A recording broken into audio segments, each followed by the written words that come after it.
বাংলাদেশ সরকারের শিক্ষা মন্ত্রণালয়ের শিক্ষা প্রতিমন্ত্রী ববি হাজ ত্রিশালের কৃতি সন্তান ও জনপ্রিয় চা বিক্রেতা রাজা মামার কক্সবাজারের চায়ের দোকান পরিদর্শন করেছেন। এ সময় তিনি দোকানে বসে নিজ হাতে চা পান করেন এবং রাজা মামার তৈরি চায়ের ভূয়সী প্রশংসা করেন।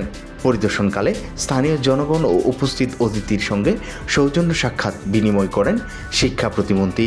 তিনি বলেন, স্থানীয় উদ্যোক্তাদের আন্তরিকতা ও পরিশ্রমী দেশের ঐতিহ্য ও সংস্কৃতিকে এগিয়ে নিয়ে যাচ্ছে। রাজা মামার চায়ের স্বাদ ও পরিবেশনায় তিনি সন্তোষ প্রকাশ করেন। এ সময় এলাকার গণ্যমান্য ব্যক্তিবর্গ, রাজনৈতিক নেতৃবৃন্দ ও স্থানীয় বাসিন্দারা উপস্থিত ছিলেন। শিক্ষামন্ত্রীর আগমনে দোকান জুড়ে উৎসবমুখর পরিবেশ সৃষ্টি হয়। স্থানীয়দের মতে, রাজা মামার চায়ের দোকান দীর্ঘদিন ধরে কক্সবাজারের মানুষের কাছে একটি পরিচিত ও জনপ্রিয় আড্ডাস্থল হিসেবে পরিচিত।